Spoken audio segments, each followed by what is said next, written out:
¿Alguna vez te has preguntado por qué la figura más importante junto a Jesús, en sus últimos momentos, simplemente desapareció de la historia?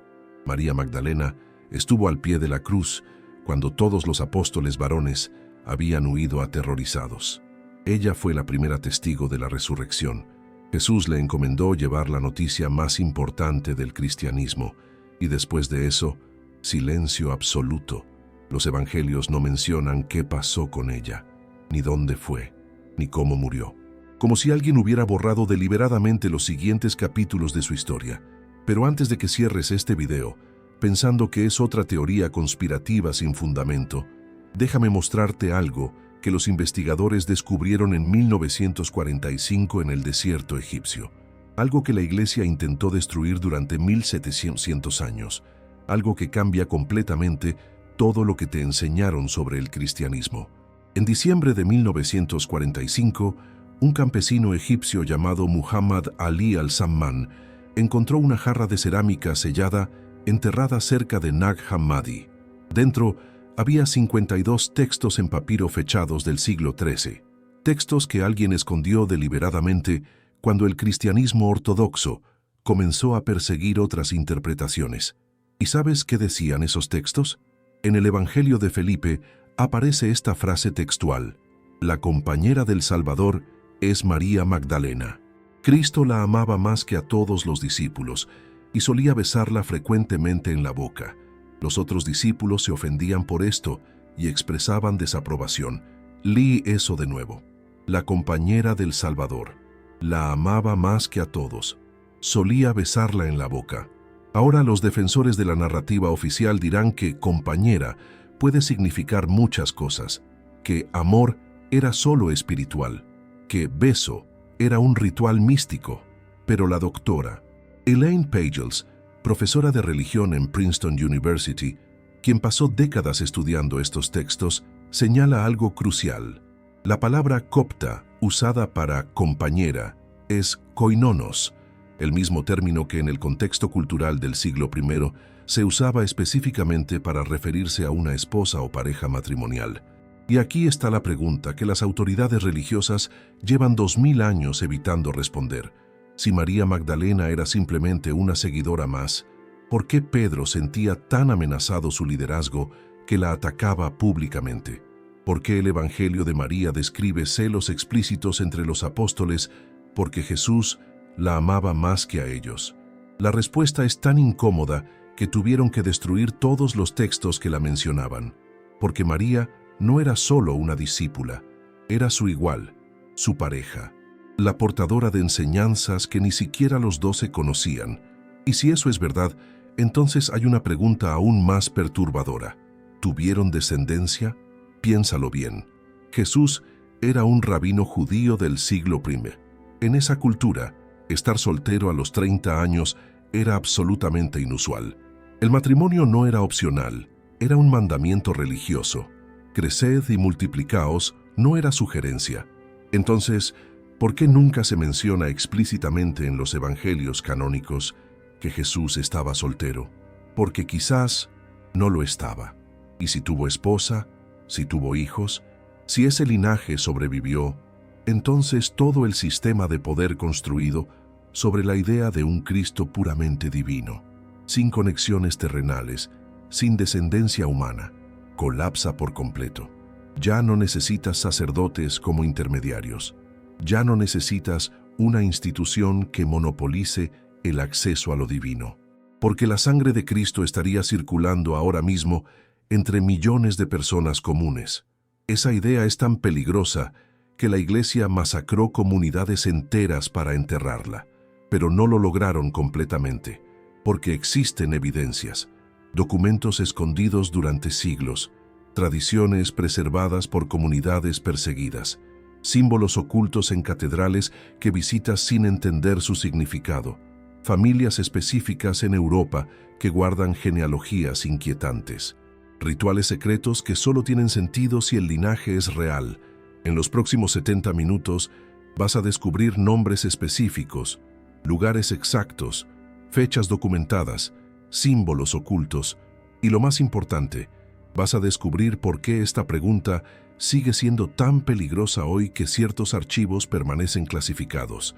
Pero te advierto, una vez que veas estas evidencias, tu percepción del cristianismo nunca volverá a ser la misma, porque lo que vas a descubrir no es fantasía, es historia suprimida, verdad enterrada, conocimiento que ellos necesitaban que permanecieras ignorando, hasta hoy. Comencemos por los documentos más antiguos que lograron escapar de las hogueras inquisitoriales. Los 52 textos encontrados en Nag Hammadi en 1945 no son fantasía. Están en el Museo Copto de El Cairo. Puedes ir a verlos.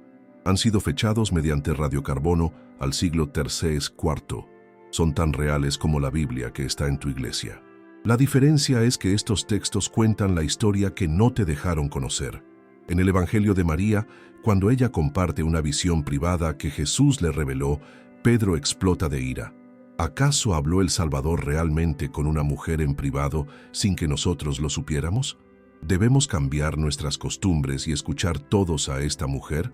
¿La prefirió a ella por encima de nosotros? Lee ese pasaje despacio. Pedro no está haciendo una pregunta teológica, está expresando celos. Está furioso porque Jesús compartía conocimientos con María que no compartía con él, y la respuesta de Levi, otro discípulo, es devastadora. Pedro, siempre has sido impulsivo. Ahora te veo contendiendo contra la mujer como lo hacen los adversarios. Si el Salvador la hizo digna, ¿quién eres tú para rechazarla? Seguramente el Salvador la conoce muy bien, por eso la amaba más que a nosotros. La conoce muy bien, por eso la amaba más. Esto no es lenguaje de maestro-discípula, es lenguaje de intimidad profunda. Pero hay más. El Evangelio de Felipe describe algo que ningún teólogo tradicional puede explicar satisfactoriamente.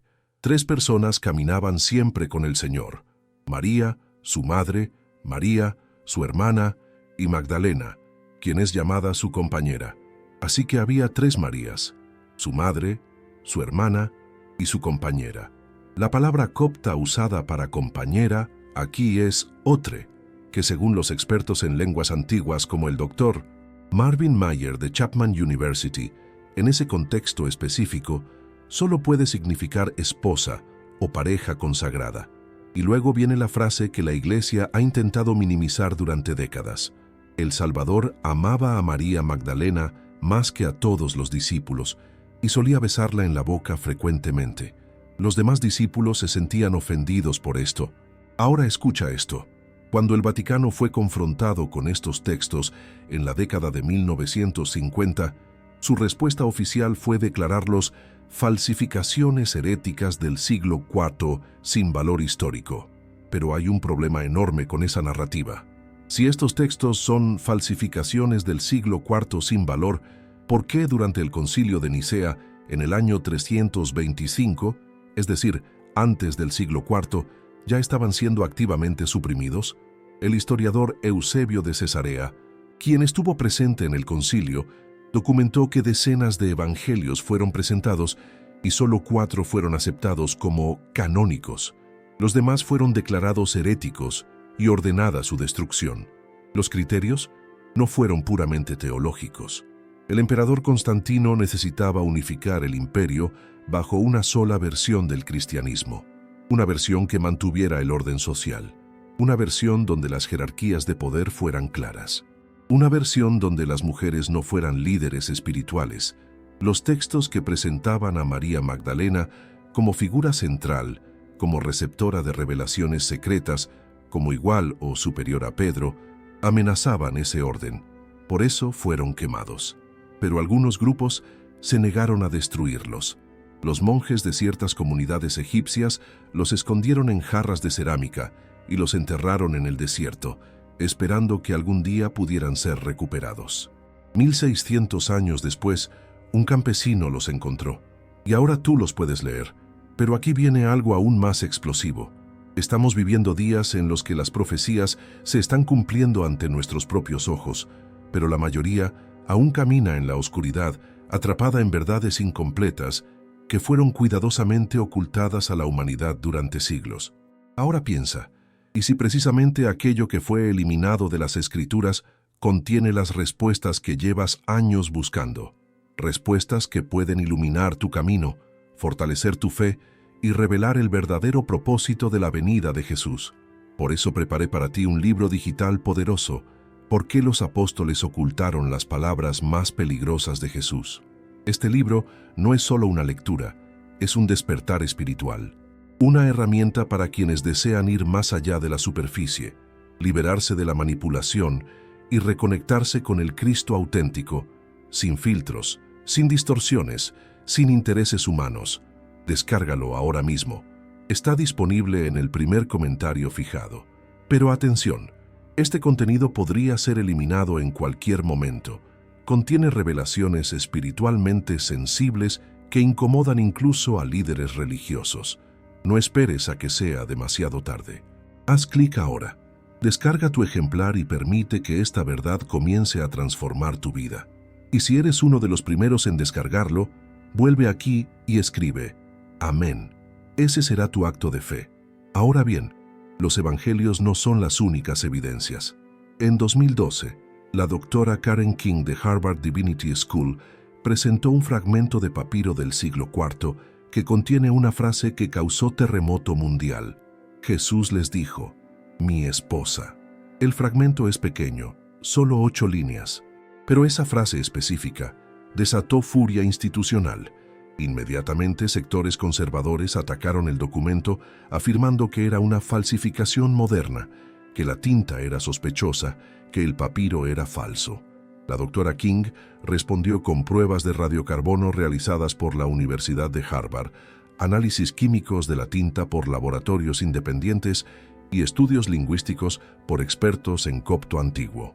Todos los análisis confirmaron: el papiro es auténtico, fechado entre 659 y 859 d.C., pero copiando un texto original del siglo II. Esto no prueba definitivamente que Jesús estuvo casado, pero prueba algo igualmente importante, que en los primeros siglos del cristianismo, comunidades enteras creían firmemente que lo estuvo. Tan firmemente que escribían mi esposa en textos sagrados. ¿Por qué esa creencia era tan extendida si no tenía ninguna base en la realidad? La respuesta está en lo que pasó después de la crucifixión, en la ruta que María Magdalena tomó, en lo que llevaba con ella y en quién la acompañaba. Eso es exactamente lo que vamos a descubrir ahora. Para entender la magnitud de lo que fue ocultado, necesitamos reconstruir quién era realmente María Magdalena. En los evangelios canónicos aparece en los momentos más cruciales, al pie de la cruz, cuando los apóstoles habían huido. Primera testigo de la resurrección, primera en recibir el encargo de llevar la noticia más importante del cristianismo. Jesús le dice, ve y dile a mis hermanos.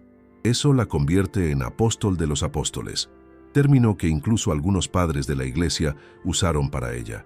Pero en algún momento entre el siglo I y el siglo VI, la narrativa cambió completamente. En el año 591, el Papa Gregorio I pronunció un sermón que destruyó su legado para siempre. Identificó a María Magdalena como la mujer pecadora que unge los pies de Jesús en Lucas 7, una mujer que el Evangelio nunca nombra, una mujer que el texto nunca identifica como prostituta. Pero desde ese sermón, María Magdalena pasó de ser la discípula más cercana a Cristo, a ser recordada como prostituta arrepentida. Y durante 1378 años, esa mentira fue doctrina oficial. ¿Sabes cuándo la Iglesia Católica finalmente admitió el error? 1969, 1378 años después. Y la corrección fue tan silenciosa que el 99% de los cristianos hoy todavía creen que María Magdalena era prostituta. ¿Por qué esta campaña de desprestigio tan brutal? Porque necesitaban destruir su autoridad espiritual. Si era pecadora redimida, ya no podía ser maestra, ya no podía tener conocimientos que superaran a Pedro, ya no podía ser líder, pero las comunidades que conocían la verdad no se quedaron calladas. Los gnósticos preservaron textos donde María es la protagonista absoluta.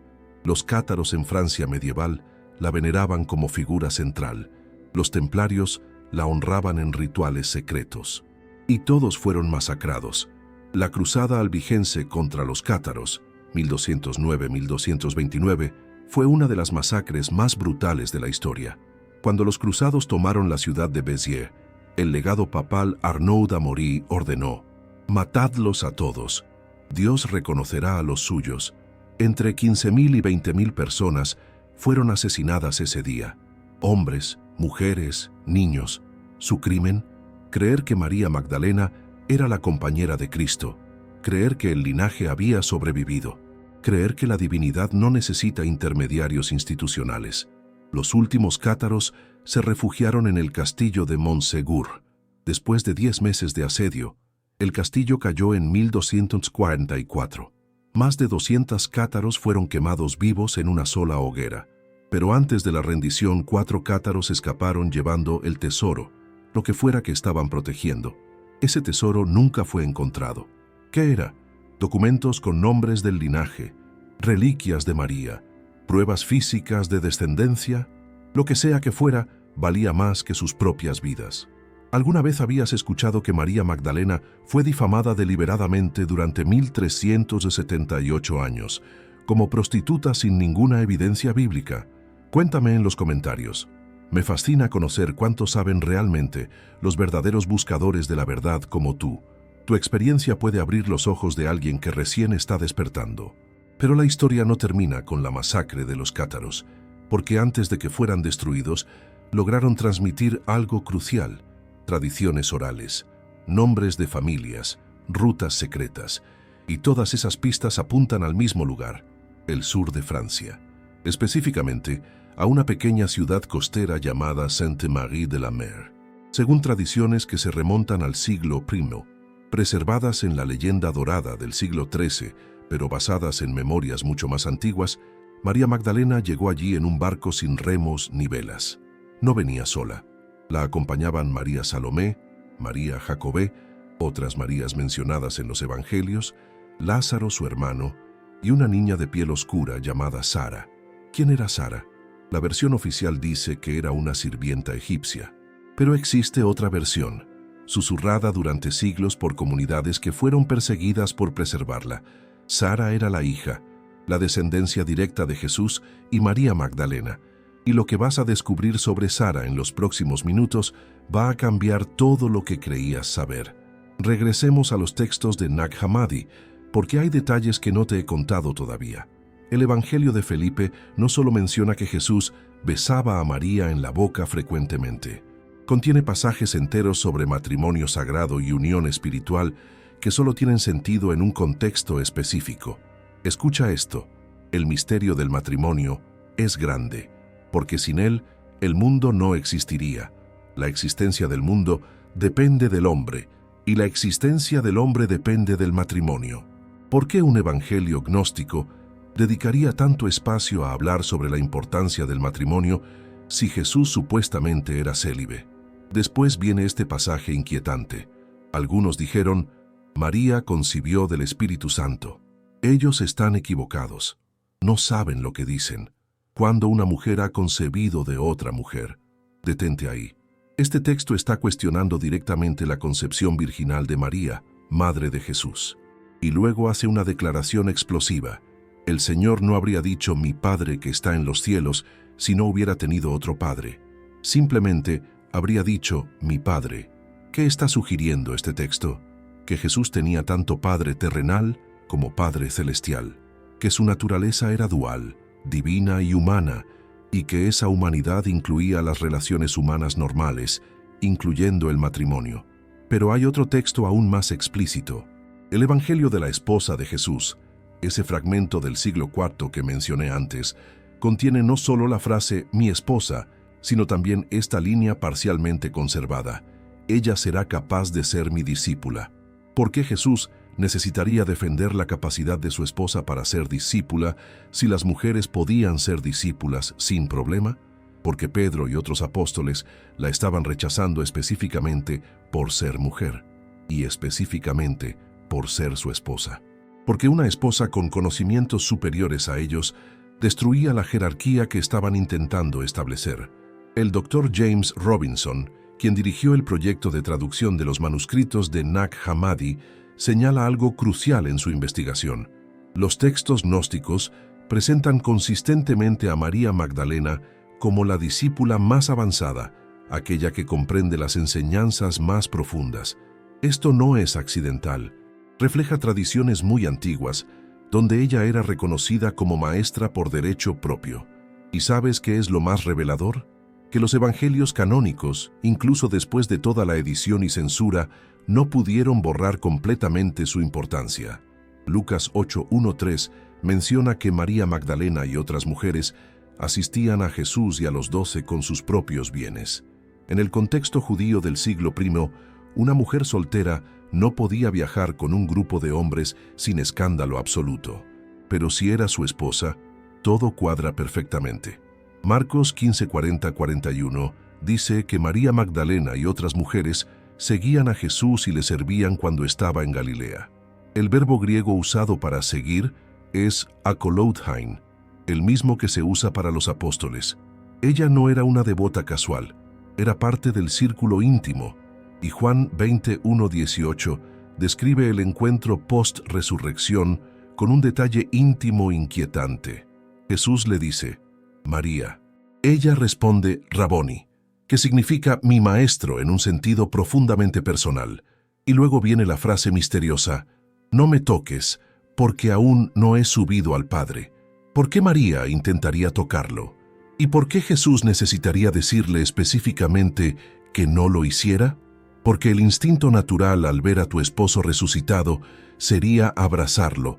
Y Jesús, en ese momento de transición entre mundos, necesita establecer un nuevo tipo de relación. Ya no tienes que cargar con ese peso solo. Despierta a las verdades olvidadas con el libro digital. ¿Por qué los apóstoles ocultaron las palabras más peligrosas de Jesús? El enlace está en el primer comentario fijado. Haz clic ahora y recibe tu copia antes de que lo retiren. Todo esto que estamos descubriendo en textos no es fantasía romántica. Son documentos reales, preservados durante siglos, estudiados por académicos serios en universidades reconocidas. Pero los textos son solo el comienzo, porque después de la crucifixión, algo extraordinario ocurrió. María Magdalena desapareció de Tierra Santa, y cuando reaparece en los registros históricos, está a miles de kilómetros de distancia, en un lugar muy específico, con una misión muy clara, y lo que llevaba con ella cambiaría el curso de la historia. Jerusalén, año 42 después de Cristo, aproximadamente 9 años después de la crucifixión, la persecución contra los seguidores de Jesús se ha intensificado. Santiago, el hermano de Jesús, ha sido ejecutado. Pedro está en prisión, los discípulos se dispersan, y María Magdalena simplemente desaparece de los registros bíblicos, pero aparece en otro lugar. Según la leyenda dorada, compilada por Jacobo de la Vorágine en el siglo XIII, pero basada en tradiciones orales mucho más antiguas, María Magdalena, junto con varios seguidores de Jesús, fueron capturados por autoridades hostiles y puestos en un barco sin remos ni velas. El objetivo era que murieran en el mar, pero según la tradición, el barco llegó milagrosamente a las costas del sur de Francia, específicamente a lo que hoy se llama Sainte-Marie-de-la-Mer. ¿Quiénes venían en ese barco?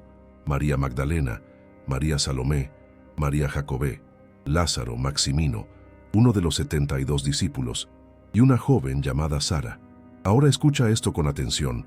La tradición oficial dice que Sara era una sirvienta egipcia que viajaba con las Marías.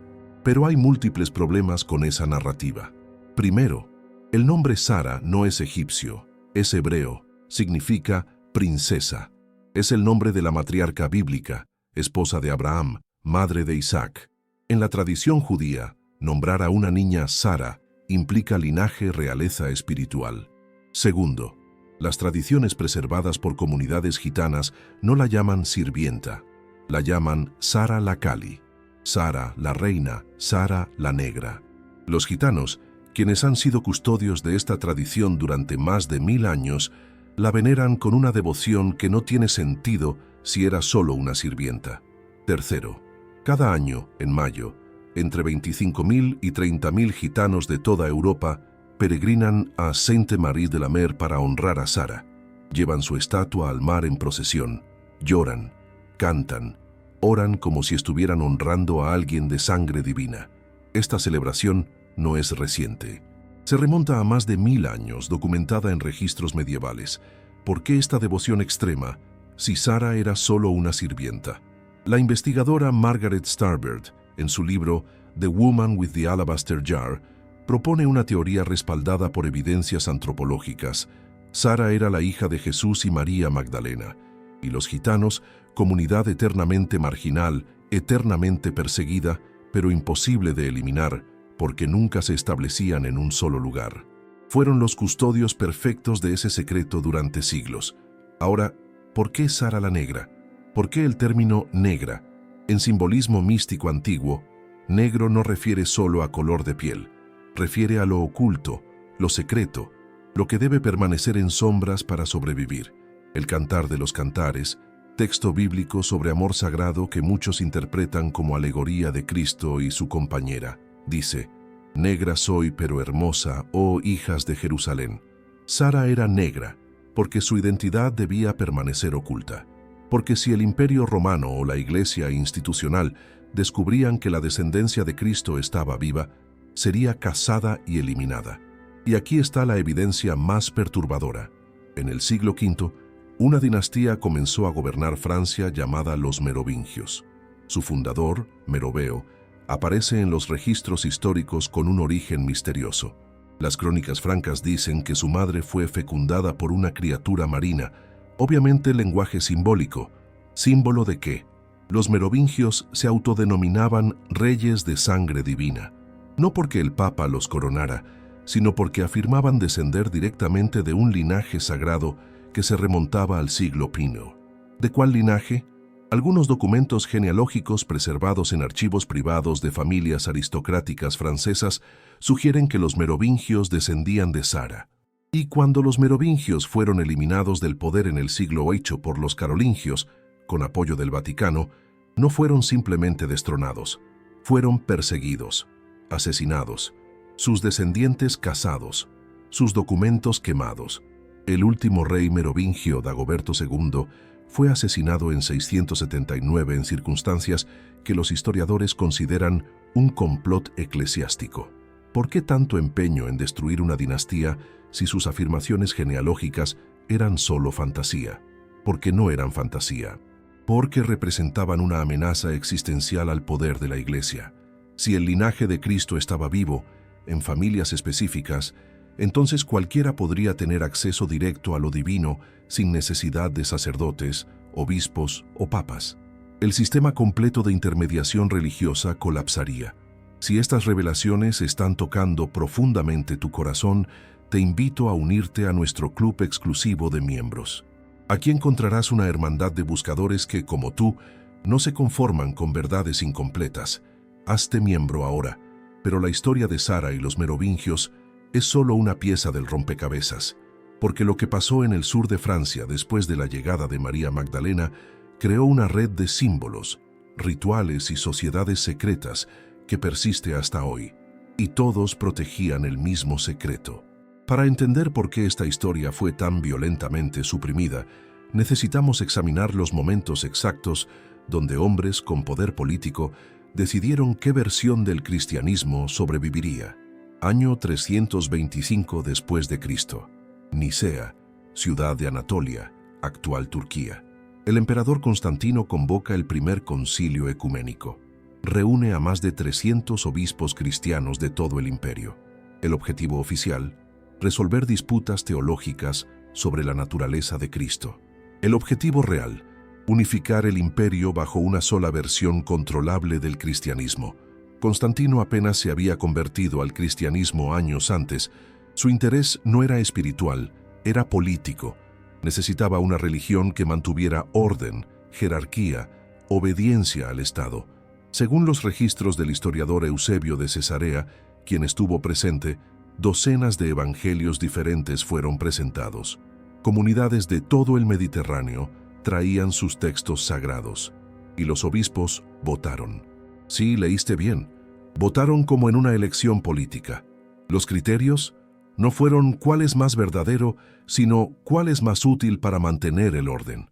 Los textos que presentaban a Cristo como totalmente divino, sin descendencia, sin conexiones terrenales complicadas, esos ganaron. Los textos que presentaban a Jesús como maestro místico con una compañera, con enseñanzas sobre divinidad interior, accesible a todos sin intermediarios, esos perdieron. Y perder significaba ser declarados heréticos. Poseerlos se convirtió en delito punible con muerte. El doctor Bart Ehrman, en Lost Christianities, documenta que al menos 30 evangelios diferentes circulaban en comunidades cristianas primitivas. Solo 4 fueron aceptados. ¿Qué pasó con los otros 26? Orden de destrucción inmediata. Pero algunos grupos se negaron. Los monjes de Nag Hammadi prefirieron enterrarlos en el desierto antes que quemarlos. Sabían que algún día podrían ser recuperados. Tardó 1620 años, pero tenían razón. El segundo momento crucial es el año 591. El Papa Gregorio I necesita solucionar un problema. El culto a María Magdalena está creciendo peligrosamente. Peregrinos viajan a Francia para visitar lugares asociados con ella. Comunidades la veneran como igual a los apóstoles. Eso no puede continuar. Entonces Gregorio pronuncia un sermón que cambia la historia. Identifica a María Magdalena con la mujer pecadora de Lucas 7 sin ninguna evidencia bíblica. Con un solo sermón, destruye 600 años de veneración. Ya no es maestra, es pecadora redimida. Ya no tiene autoridad espiritual propia. Depende de la misericordia masculina de Cristo. Y esa mentira se mantiene como doctrina oficial durante 1378 años, hasta 1969, cuando el Vaticano silenciosamente admite el error sin hacer campaña pública de corrección. El tercer momento crucial es la Cruzada Albigense, 1209-229. Los cátaros en el sur de Francia tienen una versión radical del cristianismo: igualdad espiritual entre hombres y mujeres, rechazo a la jerarquía eclesiástica, veneración a María Magdalena como figura central, y según testimonios preservados en archivos inquisitoriales, hablan abiertamente de un secreto del Santo Grial, que no es un objeto, sino conocimiento sobre descendencia de Cristo. El Papa Inocencio XIII no puede permitirlo. Declara cruzada, no contra musulmanes en Tierra Santa, sino contra cristianos en el corazón de Europa. La masacre es sistemática. En Béziers, cuando preguntan cómo distinguir católicos de cátaros, el legado papal responde: matadlos a todos. Dios reconocerá a los suyos. 20.000 personas asesinadas en un día. La guerra continúa durante 20 años. Ciudades enteras destruidas. Poblaciones completas exterminadas. ¿Por qué esta violencia extrema contra cristianos que creían en Jesús? Porque protegían un secreto que amenazaba el poder de Roma. Los últimos cátaros se refugian en Montsegur. Después de 10 meses de asedio, el castillo cae en marzo de 1244. Más de 200 cátaros son quemados vivos en una sola hoguera. Pero la noche antes de la rendición, 4 hombres escapan del castillo llevando el tesoro cátaro. Ese tesoro nunca fue encontrado. Leyendas locales dicen que fue escondido en cuevas de los Pirineos, otras que fue llevado a España, otras que los templarios lo recibieron. Lo que sea que fuera, valía más que 200 vidas. Ya no tienes que cargar con ese peso solo. Despierta a las verdades olvidadas con el libro digital ¿Por qué los apóstoles ocultaron las palabras más peligrosas de Jesús? El enlace está en el primer comentario fijado. Haz clic ahora y recibe tu copia antes de que lo retiren. Pero aunque destruyeron comunidades enteras, no lograron borrar todas las pistas, porque antes de morir, los cátaros, los templarios, los gnósticos, dejaron mensajes codificados en lugares donde la Iglesia no podía destruirlos: en el arte sagrado, en la arquitectura de catedrales, en símbolos que solo los iniciados podían leer. Y esos símbolos siguen ahí, esperando que alguien los descifre. Si la Iglesia suprimió tan violentamente cualquier mención del linaje, ¿cómo sobrevivieron evidencias? A través de 3 estrategias simultáneas: símbolos en arte religioso, familias que preservaron genealogías secretas y órdenes místicas que protegieron el conocimiento mediante rituales codificados. Comencemos con los símbolos. La rosa. el símbolo prohibido de Magdalena. En catedrales por toda Europa, especialmente en Francia, aparece constantemente la rosa, rosetones gigantes en vitrales, rosas talladas en piedra, jardines de rosas en monasterios. ¿Por qué?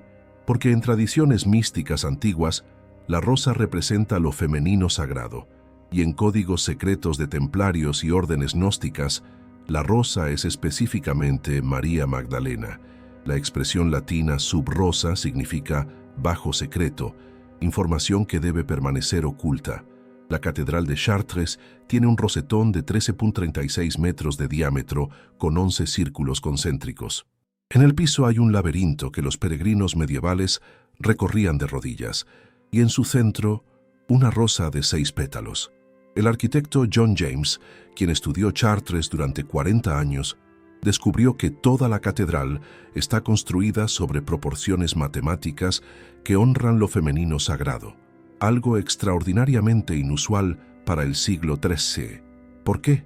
Porque Chartres fue construida sobre un sitio pagano dedicado a la Virgen que dará a luz, profecía precristiana.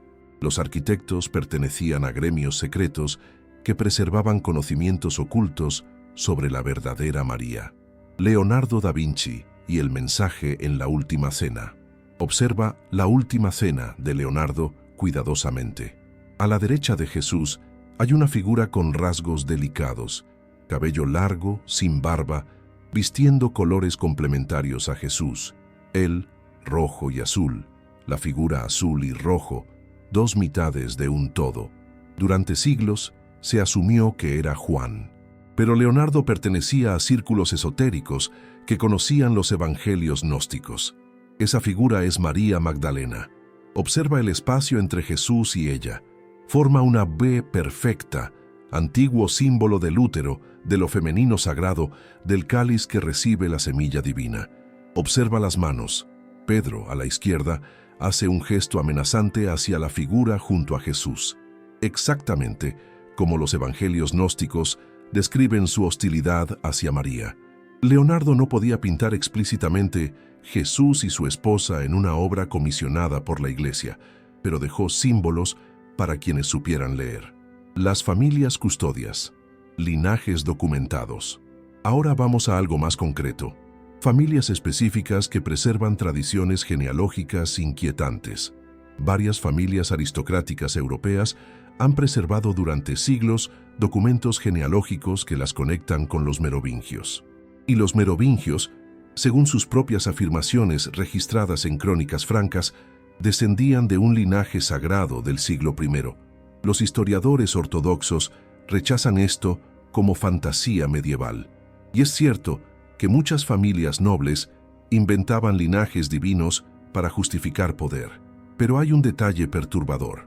Cuando los merovingios fueron eliminados del poder en el siglo VIII, no fueron simplemente destronados, fueron perseguidos sistemáticamente, sus descendientes cazados, sus documentos quemados. ¿Por qué tanta violencia si sus afirmaciones genealógicas eran solo fantasía? La Casa de Lorena es una familia aristocrática europea con conexiones documentadas a los merovingios. Su símbolo heráldico es la Cruz de Lorena, una cruz con 2 barras horizontales.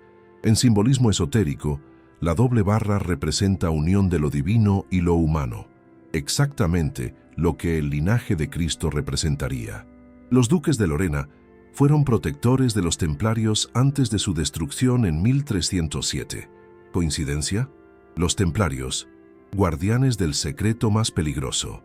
Los caballeros templarios fueron fundados en 1119 supuestamente para proteger peregrinos en Tierra Santa. Pero durante sus primeros 9 años en Jerusalén no protegieron a nadie.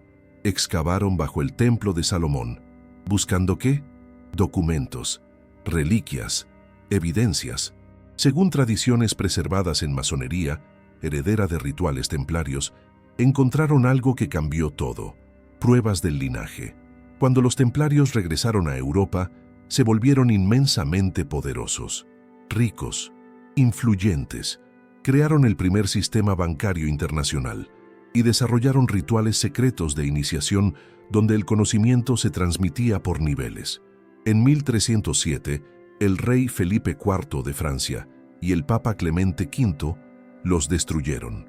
El cargo oficial fue herejía y adoración de ídolos. El cargo real protegían un secreto que amenazaba tanto a la corona como al Vaticano. El 13 de octubre de 1307, todos los templarios en Francia fueron arrestados simultáneamente, torturados, obligados a confesar herejías inventadas.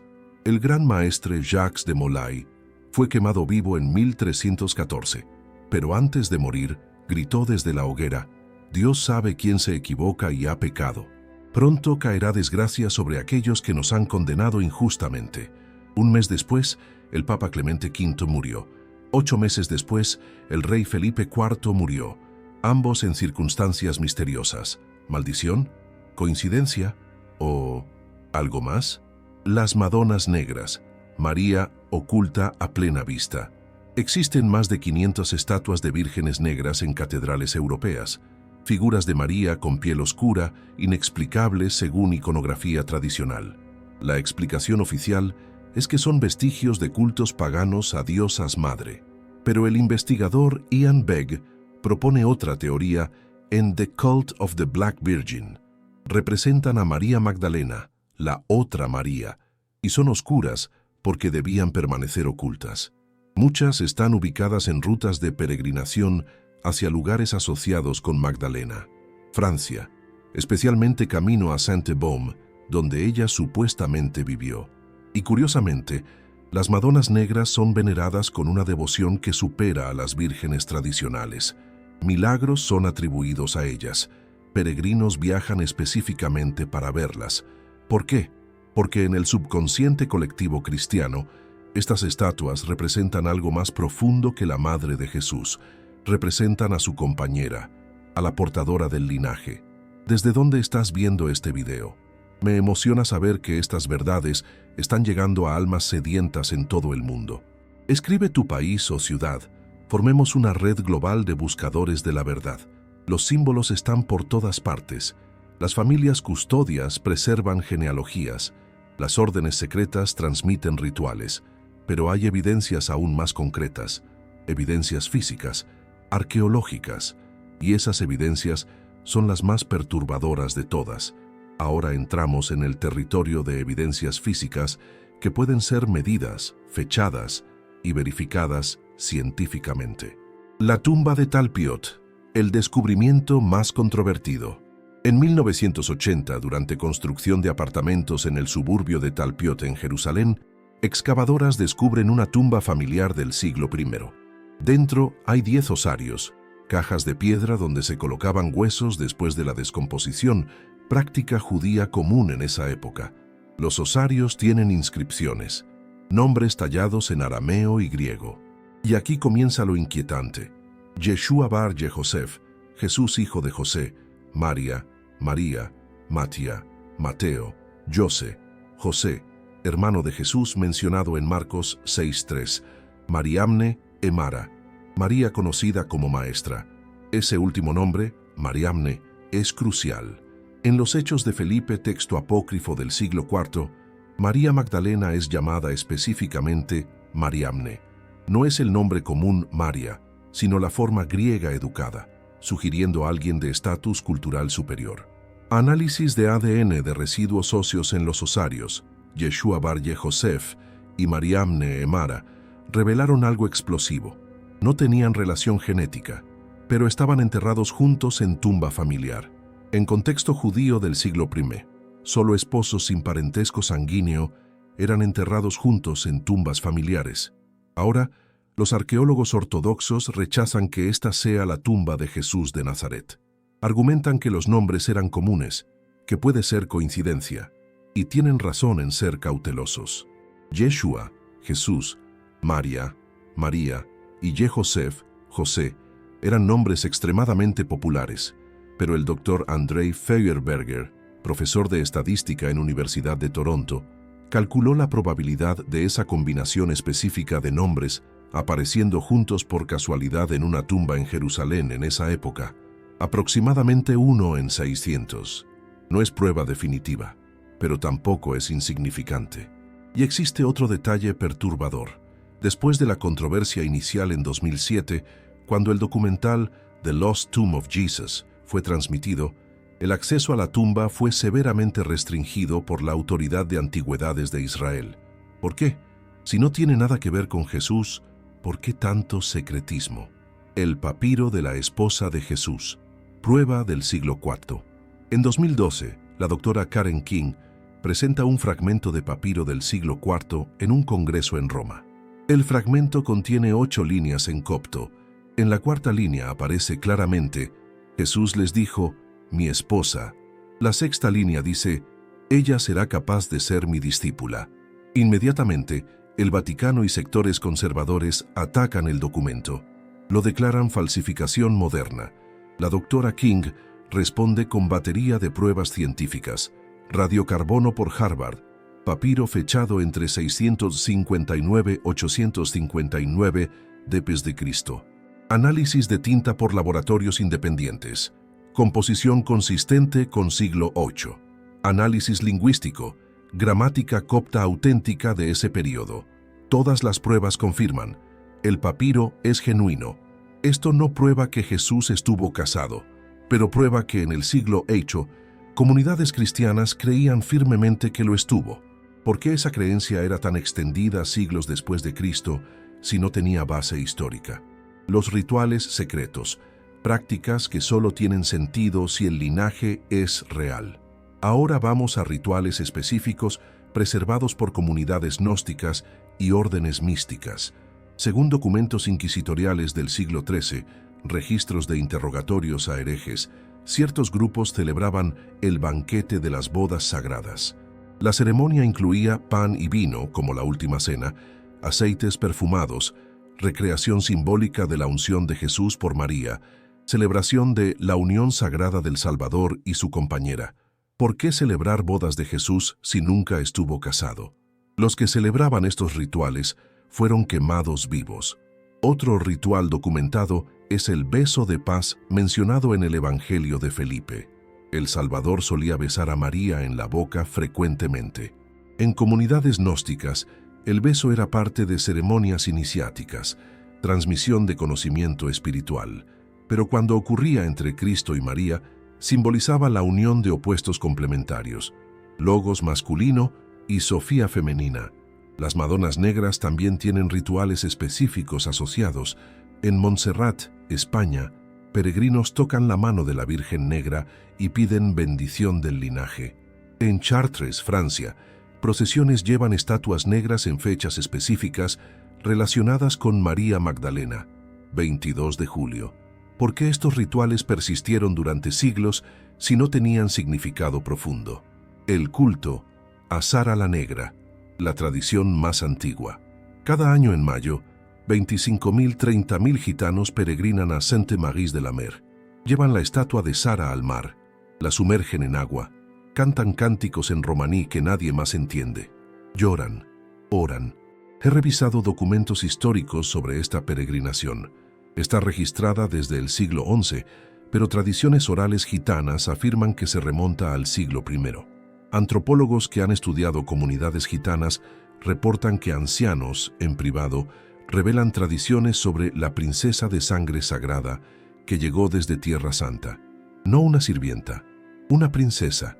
Y los gitanos, siempre marginales, siempre perseguidos, imposibles de eliminar porque nunca se establecían en un lugar, fueron el método perfecto para preservar ese secreto.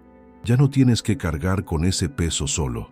Despierta a las verdades olvidadas con el libro digital. ¿Por qué los apóstoles ocultaron las palabras más peligrosas de Jesús? El enlace está en el primer comentario fijado. Haz clic ahora y recibe tu copia antes de que lo retiren. Pero más allá de documentos, símbolos y rituales, hay una pregunta moderna que necesita respuesta. Si el linaje sobrevivió, ¿habría alguna forma de rastrearlo mediante ciencia moderna? Y esa pregunta nos lleva al territorio más controversial de todos. En la era del análisis genético masivo, surge una pregunta fascinante. ¿Sería posible rastrear el linaje de Cristo mediante ADN si realmente sobrevivió? La respuesta honesta es, teóricamente sí, pero prácticamente imposible sin una muestra de referencia de Jesús, Y aquí necesito ser completamente transparente contigo. No existen estudios científicos publicados que prueben definitivamente descendencia de Cristo mediante genética moderna. Lo que sí existe es información sobre migraciones antiguas y patrones genéticos que plantean preguntas interesantes. Lo que la ciencia puede hacer. El cromosoma, y se transmite de padre a hijo prácticamente intacto. Pequeñas mutaciones permiten fechar linajes y rastrear migraciones ancestrales. El genetista británico Brian Sykes, en su libro The Seven Daughters of Eve, documentó migraciones genéticas desde el Medio Oriente hacia Europa en los primeros siglos después de Cristo. Algunas de esas migraciones coinciden geográficamente con las rutas tradicionales asociadas a María Magdalena, desde Judea hacia el sur de Francia. Pero esto no prueba nada específico sobre Jesús. Miles de personas migraron del Medio Oriente a Europa en esa época por múltiples razones: comercio, guerra, persecución religiosa. Lo que la ciencia no puede hacer. Sin una muestra de ADN de Jesús, que obviamente no existe, es científicamente imposible confirmar descendencia directa. Cualquiera que afirme tener prueba genética de descendencia de Cristo está mintiendo o malinterpretando datos. Lo máximo que la genética puede hacer es: 1. Rastrear migraciones generales desde Medio Oriente. 2. Identificar marcadores judíos antiguos en poblaciones europeas. 3. Fechar aproximadamente cuándo ocurrieron esas migraciones, pero no puede identificar a un ancestro específico sin muestra de referencia. La dispersión estadística.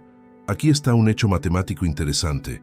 Si Jesús y María Magdalena tuvieron hijos, y esos hijos tuvieron descendencia que sobrevivió, después de 2000 años y aproximadamente 80 generaciones, ese linaje se habría dispersado exponencialmente. Los genetistas que estudian genealogía ancestral estiman que cualquier persona que tuvo descendencia sobreviviente hace 2000 años podría tener millones de descendientes vivos hoy. Eso significa que si el linaje es real, no estaría en unas pocas familias elegidas. Estaría disperso entre millones de personas ordinarias que ni siquiera lo saben. No serían especiales en sentido místico. No tendrían poderes. Simplemente serían humanos comunes con un ancestro extraordinario muy lejano en su árbol genealógico. ¿Por qué no hay prueba científica definitiva? Porque para confirmarla necesitarías: 1. Una muestra de ADN de Jesús. Imposible. 2. Cooperación de todas las familias que afirman descender del linaje. Muchas se niegan por privacidad o seguridad. 3. Acceso a documentos genealógicos clasificados en archivos europeos, negado en muchos casos. 4. Voluntad institucional de investigar seriamente, ausente por razones obvias. Lo que podemos decir honestamente: no existe prueba genética definitiva del linaje, pero la ausencia de prueba definitiva no es prueba de ausencia. Las evidencias circunstanciales son abundantes. Textos antiguos que lo mencionan explícitamente, tradiciones preservadas durante milenios en comunidades específicas, familias con genealogías documentadas, aunque disputadas, patrones de migración genética que coinciden con las rutas tradicionales, rituales y símbolos que solo tienen sentido si el linaje era real, persecución sistemática de quienes afirmaban conocer el secreto. Ninguna de estas evidencias es definitiva por sí sola, pero juntas crean un patrón que es difícil de ignorar. La pregunta más importante: pero aquí está la verdad más profunda. ¿Realmente importa si puedes probar descendencia biológica? Lo que importa es el mensaje que esta posibilidad revela. Si el linaje de Cristo circula entre la humanidad común, entonces la divinidad no está encerrada en instituciones, no está reservada para elegidos, no necesita intermediarios, está dentro de ti. Siempre estuvo. ¿Has sentido alguna vez una conexión profunda e inexplicable con esta historia? Como si algo dentro de ti ya supiera esta verdad antes de escucharla. No estás solo. Miles aquí han sentido lo mismo. Comparte tu experiencia en los comentarios. Y eso nos lleva a la revelación final. No una prueba científica que podamos sostener en nuestras manos, sino algo más poderoso. Una verdad viva que puedes experimentar directamente. Algo que está sucediendo ahora mismo. En este momento, mientras escuchas estas palabras, después de todo lo que hemos explorado juntos, llegamos a la pregunta definitiva. ¿Existe evidencia concreta, verificable hoy, de que el linaje sobrevive? Y la respuesta más honesta que puedo darte es: la evidencia más concreta no está en laboratorios ni en archivos secretos. Está en un lugar que puedes visitar ahora mismo. La prueba que puedes ver con tus propios ojos. Visita Sainte-Marie-de-la-Mer en Francia durante la peregrinación gitana, 24-25 de mayo cada año. Esto no es teoría. Es un evento real que ocurre cada año desde hace más de 1000 años. Verás con tus propios ojos a decenas de miles de personas venerando a Sara con una devoción que no tiene explicación racional si era solo una sirvienta. Pregunta a los gitanos mayores qué representa Sara. Si ganas su confianza, algunos te dirán: ella era la princesa, la sangre sagrada. Visita la cripta de la iglesia. La estatua de Sara está separada de las otras Marías. Está abajo, en la oscuridad, como algo que debe permanecer oculto, pero no puede ser olvidado. Esta tradición es real, verificable. Puedes experimentarla personalmente. Las familias que aún preservan la memoria. Existen familias aristocráticas europeas que preservan genealogías conectándolas con los merovingios. Los historiadores académicos disputan la validez de estas genealogías y tienen razón en ser escépticos. Muchas fueron embellecidas o incluso falsificadas durante la Edad Media, pero el hecho de que estas familias existan, de que hayan preservado estas tradiciones durante siglos, de que hayan sido perseguidas por afirmar este linaje, eso por sí solo es significativo. ¿Por qué dedicar generaciones a preservar una fantasía? ¿Por qué arriesgar persecución por una mentira? La respuesta más lógica es porque creían que era verdad, porque tenían razones para creerlo, porque algo les fue transmitido que consideraban demasiado importante para perder. El archivo que sigue clasificado. Aquí está un hecho verificable que debería hacerte pensar. Ciertos documentos genealógicos en la Biblioteca Nacional de Francia y en archivos del Vaticano permanecen bajo restricción de acceso incluso hoy. ¿Por qué? Si son solo fantasías medievales sin valor histórico, ¿por qué mantenerlos clasificados en el siglo XXI? ¿Qué contienen que sigue siendo sensible después de 2000 años? No tengo acceso a esos documentos. Nadie fuera de círculos muy cerrados lo tiene, pero su existencia bajo clasificación es en sí misma una pista inquietante. Pero aquí está la verdad más importante. No importa si tú específicamente desciendes biológicamente de ese linaje. No importa si algún día encontramos prueba genética definitiva. Lo que importa es esto. Si el linaje de Cristo existe, entonces el mensaje completo del cristianismo se transforma. Ya no es sobre instituciones que controlan el acceso a Dios. Ya no es sobre sacerdotes que monopolizan la salvación. Ya no es sobre dogmas que limitan tu conexión con lo divino. Es sobre algo infinitamente más revolucionario, la divinidad que vive dentro de cada ser humano, la chispa sagrada que no necesita intermediarios, el reino de Dios que está, como dijo Jesús, dentro de vosotros. Por eso esta verdad fue tan peligrosamente suprimida, porque si la sangre de Cristo circula entre la humanidad común, entonces todos somos templos vivientes. Todos tenemos acceso directo a lo sagrado. Nadie puede controlarte mediante miedo o culpa. Nadie puede venderte salvación que ya posees. El sistema completo de control religioso colapsa. El linaje verdadero no es biológico. Y aquí está el secreto final que quiero compartir contigo. El verdadero linaje de Cristo no es de sangre, es de espíritu, es de conciencia, es de despertar. Cada persona que se niega a aceptar verdades manipuladas es parte del linaje. Cada buscador que cuestiona dogmas es parte del linaje. Cada alma que elige la luz sobre la oscuridad es parte del linaje. Tú, que has permanecido hasta aquí, que has tenido el valor de cuestionar, de buscar, de mantener tu mente abierta, incluso cuando lo que escuchabas desafiaba todo lo que te enseñaron. Tú eres parte del linaje, no por ADN, por elección, por valor, por sed de verdad. Y ese linaje no puede ser destruido, no puede ser quemado en hogueras, no puede ser enterrado en archivos secretos. porque vive en el corazón de millones alrededor del mundo que están despertando, que se niegan a seguir siendo controlados, que reclaman su conexión directa con lo divino. Bienvenido a la revelación, bienvenido al linaje espiritual de Cristo. Ya no estás solo, somos millones y estamos despertando. Suscríbete al canal y activa la campanita para no perderte ninguna revelación. En el próximo video vamos a descubrir exactamente qué encontraron los templarios bajo el templo de Salomón, documentos específicos que confirmaban todo esto y por qué fueron masacrados por ese conocimiento. Si realmente sientes el llamado a profundizar aún más, únete como miembro del canal. Los guardianes de la verdad ya están accediendo a contenido exclusivo que jamás podremos hacer público. Gracias por permanecer hasta el final de este viaje.